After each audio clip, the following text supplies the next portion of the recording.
Hey everybody, welcome back to Wellness Wednesday. It's Kelsey and Shelby here, and we are here to bust some nutrition myths for you guys. So we have a theme for April, and we are going to be doing a different myth for each week. So our first nutrition myth is going to be that grains are considered bad. So Shelby's going to go ahead and get into some of the reasons why people might think that our grains or our breads are considered bad. And it's something I hear a lot. So I'll have folks come up to me and say, oh, I've cut out my pasta or my bread, and I'll always ask them why. And most of the time they've heard that carbohydrates are bad. So that's kind of a double myth there. Carbohydrates are actually the very first thing that your body wants to use to be able to get up in the morning and get going. We use carbohydrates for energy. And there are certain organs in our body that have to have carbohydrates. One of the biggest is your brain. You have to have carbohydrates to feed your brain. Another one is your red blood cells. That actually makes all of the oxygen go through your body, those red blood cells. So if they don't have energy, you won't have much energy either. And carbohydrates, a lot of folks tell me, oh, they're gonna make me gain weight, or they're not a good option. They're not gonna make you gain weight alone. So carbohydrates actually provide the same amount of calories as protein per gram. It really just has to do with how much you're eating and if you're choosing some of the best options. So Kelsey, why don't you tell us some of the benefits of those grains that we're going to talk about today? Right, so there's a lot of good benefits to those grains. Specifically, our grains are going to be fortified with a lot of nutrients. So specifically those vitamins and minerals like iron, also folate. So iron is going to help to give you some energy also. It's going to be important for that red blood cell formation. Also folate, which is going to be really important for women, especially of childbearing age. So grains are going to have a lot of those two nutrients. Also, our grains are going to have fiber. And we know that fiber is important. There's kind of three reasons that we like to talk about of why they're important. So that first one being that fiber can really help to lower that cholesterol. So it helps to bind that cholesterol in your gut and excrete it to get rid of it. Most Americans really don't get enough fiber, we find. So the recommended amount is 25 to 35 grams per day, and most of us don't get enough. Another second thing that's important about fiber is that it's going to help keep us satisfied for a longer period of time.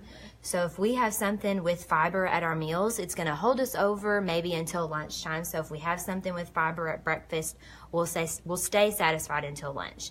And then that third thing is just that fiber is really going to act to keep us regular with our bowel movements. So those are kind of the three great things that we love about fiber. So definitely our grains or our breads or our carbohydrates are very important in our diets. So today we brought you guys a really fun recipe that we recently tested out, and we wanted to share with you guys. So it's going to be a baked ziti. So Shelby's going to go ahead and get into the recipe and kind of show you guys how to make it. Yes, so I've already done a little bit of cooking for us.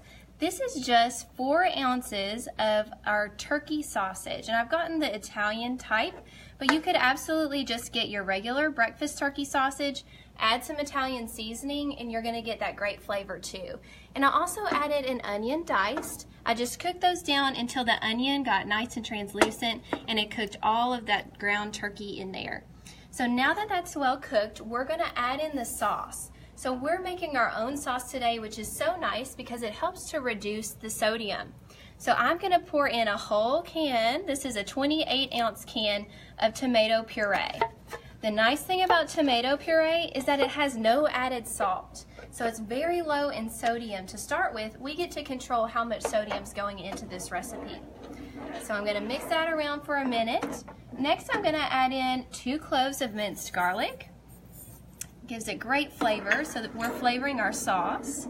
This is a teaspoon of oregano and 2 teaspoons of basil leaves. This makes it so nice and fresh tasting. Then lastly, we are putting in a little bit of salt, but only 1/4 of a teaspoon for the entire recipe.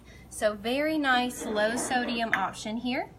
I'm just gonna mix this together and cook it for about 5 minutes for the sake of the show. We're not gonna cook it for 5 minutes, so you don't have to watch me do that. But just to give you a little background on this recipe, it is such a great option, and we compared it to some other places. So I had actually Kelsey look up Olive Garden's. And what did you find with Olive Garden's baked ziti?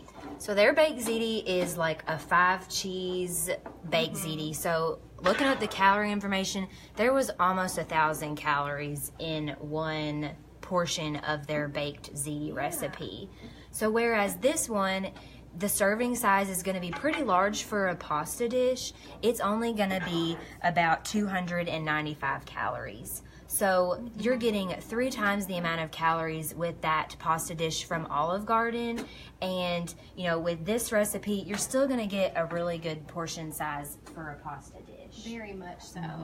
And I think that's one thing why people don't like to eat their pastas, because they read on, you know, some of our websites how high in calorie they can be. A lot of times portion size is so important with your grains and your pasta dishes. Getting those smaller and adding different fruits and vegetables on the side, like our My Plate shows, can really help to keep those calories in check with your pasta dishes. All right, we've cooked this up, so now I'm just going to throw in a little bit of ricotta, and then we're going to throw in the pasta. It's so quick and easy. I'm just going to mix this right in. This makes it a nice cheesy sauce. And then Kelsey, would you help me by adding in the pasta? And we'll mix it all together. So this is just 8 ounces of the pasta, right? Yes. This is such a great recipe too, because it's a budget-friendly recipe. We made this for, gosh, per serving about less than $1, about 90 cents. Which is really good for a pasta Yes, it serving. is. Usually it's more like $2, maybe $3. So this is really cheap. Really a great option. Next, we're just going to throw it right into our 9x13. Thank you, Kelsey. And that goes right in. Thanks for the help. Yes. I always like to have a friend in the kitchen. And then next we're topping it with more cheeses. So we're going to do some mozzarella and some Parmesan. So tasty there.